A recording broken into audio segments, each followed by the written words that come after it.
केरळ भारतातलं एकमेव राज्य जिथं सध्या डाव्या पक्षाचा मुख्यमंत्री आहे.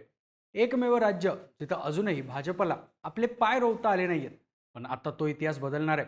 कारण केरळमध्ये भाजपानं जोरदार एंट्री मारली आहे. राज्यात पुढच्या वर्षी विधानसभा निवडणुका आहेत. त्याआधी नुकत्याच स्थानिक स्वराज्य संस्थांच्या निवडणुका झाल्या. या निवडणुकांकडे विधानसभेची सेमीफायनल म्हणून पाहिलं जात होतं. शनिवारी या निवडणुकांचा निकाल लागला आणि राज्यात मोठी उलथापालथ झाली. केरळमधल्या डाव्यांच्या वर्चस्वाला मोठा धक्का बसला असून काँग्रेसच्या आघाडीनं दणदणीत विजय मिळवलाय. पण या निवडणुकीत सर्वाधिक चर्चा होतीये ती भाजपाची. कारण राजधानी तिरुवनंतपुरम इथं पहिल्यांदाच एनडीएचा विजय झालाय. या ठिकाणी गेल्या 45 वर्षांपासून कम्युनिस्ट पक्षाचं वर्चस्व होतं. पण आता तिथं भाजपाचा महापौर असणार आहे. केरळमधला भाजपाचा हा विजय डाव्या पक्षांसाठी धोक्याची घंटा मानला जातोय. पण भाजपानं हे नेमकं कसं साध्य केलं? पक्षानं डाव्यांच्या किल्ल्यात एंट्री कशी मारली? हा विजय विधानसभा निवडणुकांच्या दृष्टीनं एवढा महत्त्वाचा काय? जाणून घेऊया या व्हिडिओच्या माध्यमातून. नमस्कार, मी अनिकेत आणि तुम्ही पाहताय बोलभिडू. सगळ्यात आधी केरळच्या निवडणुकांमध्ये नक्की काय घडलं ते पाहू. केरळमध्ये काँग्रेसच्या नेतृत्वाखालील UDF म्हणजेच युनायटेड डेमोक्रेटिक फ्रंट सर्वात मोठी आघाडी म्हणून उदयास आली आहे. UDFनं राज्याच्या ग्रामीण आणि शहरी दोन्ही भागांमध्ये मोठा विजय मिळवलाय. UDFनं केरळमधल्या 6 पैकी 4 महानगरपालिका जिंकल्यात. यात कोल्लम, कोची, त्रिशूर आणि कन्नूर या महापालिकांचा समावेश आहे. दुसरीकडे डाव्या पक्षाच्या LDF अर्थात लेफ्ट डेमोक्रेटिक फ्रंटनं कोझिकोडमध्ये आपली सत्ता कायम राखली. पण सर्वात अनपेक्षित निकाल राजधानी तिरुवनंतपुरमचा राहिला. ही महापालिका एनडीएनं LDF कडून अक्षरशः हिसकावून घेतली आहे. बाकी निकालाचा विचार केला तर UDFनं 59 जिल्हा परिषदा, 1063 ब्लॉक पंचायती आणि 7451 ग्रामपंचायती जिंकल्या. LDFनं 30 जिल्हा परिषदा, 823 ब्लॉक पंचायती आणि 6137 ग्रामपंचायती जिंकल्या. तर NDAला 1 जिल्हा परिषद, 50 ब्लॉक पंचायती आणि 1363 ग्रामपंचायती जिंकता आल्या. अशा प्रकारे एकूण निकालात UDF पहिल्या, LDF दुसऱ्या आणि NDA तिसऱ्या क्रमांकावर राहिली.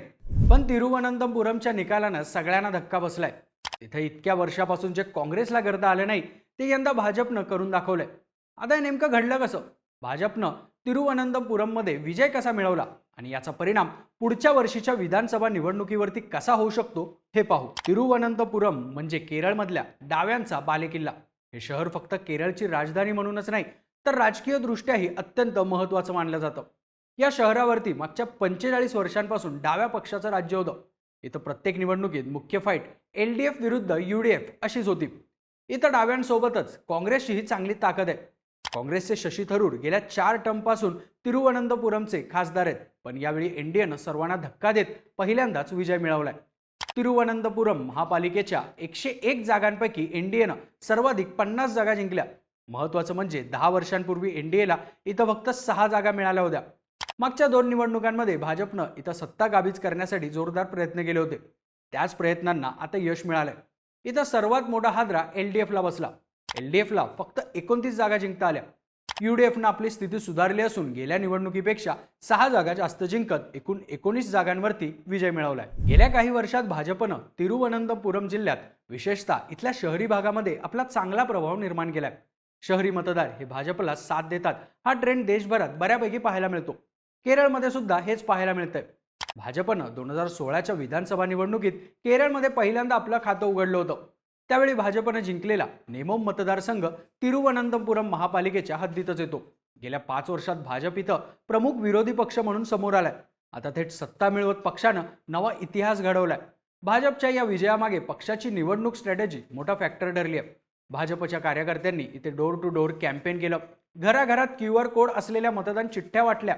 या चिठ्ठ्यांचं वैशिष्ट्य म्हणजे त्यावरचा कोड स्कॅन केला की भाजपचे प्रदेशाध्यक्ष राजीव चंद्रशेखर यांचा एक व्हिडिओ मेसेज दिसतो. दुसरा कोड स्कॅन केला की Google मॅप्सवर मतदारांना मतदान केंद्रांपर्यंतचा रस्ता दिसतो. हा अशा प्रकारचा प्रयोग आतापर्यंत कोणत्याच पक्षाने केला नव्हता. याचा मोठा प्रभाव केरळच्या टेक सॅव्ही मतदारांवरती पडल्याचं दिसतंय. मुख्य म्हणजे यात भाजपला संघाच्या कार्यकर्त्यांचंही पाठबळ मिळालं.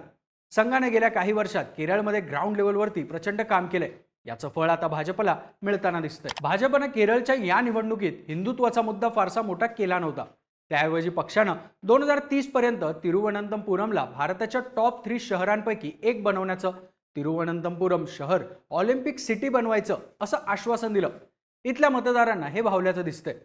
याशिवाय भाजपनं रिटायर्ड IPS अधिकारी आर श्रीलेखा यांच्यासारख्या उमेदवारांना मैदानात उतरवलं, ज्याचा मोठा फायदा पक्षाला झाला. भाजपच्या या विजयामागचा सर्वात मोठा फॅक्टर म्हणजे सत्ताधारी LDF विरुद्धची अँटी इन्कम्बन्सी. राज्यभरात याचा फायदा UDFला झाला, पण तिरुवनंतपुरममध्ये ही अँटी इन्कम्बन्सी भाजपच्या बाजूने वळाली. मागच्या निवडणुकीत LDFच्या आर्या राजेंद्रन तिरुवनंतपुरमच्या महापौर म्हणून निवडून आल्या होत्या. त्यावेळी त्यांचं वय होतं फक्त 21 वर्ष. त्या भारतातल्या सर्वात तरुण महापौर ठरल्या होत्या, ज्यामुळे त्यांची चर्चा देशभरात झाली होती. पण आर्या यांचा कार्यकाळ अनेक वादांनी गाजला. त्यांच्यावरती भ्रष्टाचाराचे, घराणेशाहीचे, अधिकाराच्या गैरवापराचे अनेक आरोप झाले. यामुळे LDF बद्दल नकारात्मक लाट तयार झाली होती. याचा फायदा NDAने घेत इथं विजय मिळवलाय. आता भाजपच्या या विजयाचा केरळमध्ये पुढच्याच वर्षी होणाऱ्या विधानसभा निवडणुकीवरती काय परिणाम होऊ शकतो ते पाहू. तिरुवनंतपुरमचा विजय भाजपचे प्रदेशाध्यक्ष राजीव चंद्रशेखरन यांच्यासाठी माइलस्टोन ठरू शकतो. कारण 2024च्या लोकसभा निवडणुकीत शशी थरूर यांनी त्यांचा इथेच पराभव केला होता. आता काँग्रेसला राज्यभरात यश मिळालं असताना थरूर यांच्याच बालेकिल्ल्यात भाजपचा विजय झाल्यामुळे चंद्रशेखरन यांचं राजकीय वजन वाढलेलं आहे. त्यातच गेल्या काही काळापासून शशी थरूर यांचा सूर बदललेला आहे. ते काँग्रेसपासून दूर आणि भाजपच्या जवळ जात आहेत. अनेकांच्या म्हणण्यानुसार पक्षविरोधी कारवायांमुळे काँग्रेस कधी थरूर यांच्यावरती ॲक्शन घेऊ शकतो.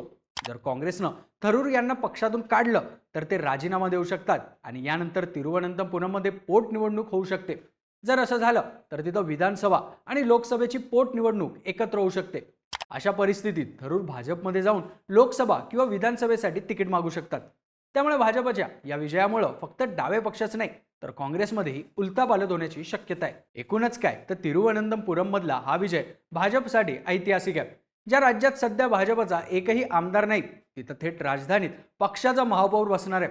भाजपनं डाव्यांच्या बालेकिल्ल्यात मिळवलेल्या या प्रवेशामुळे पुढच्या वर्षीची विधानसभा निवडणूक आणखीनच चुरशीची होणार आहे.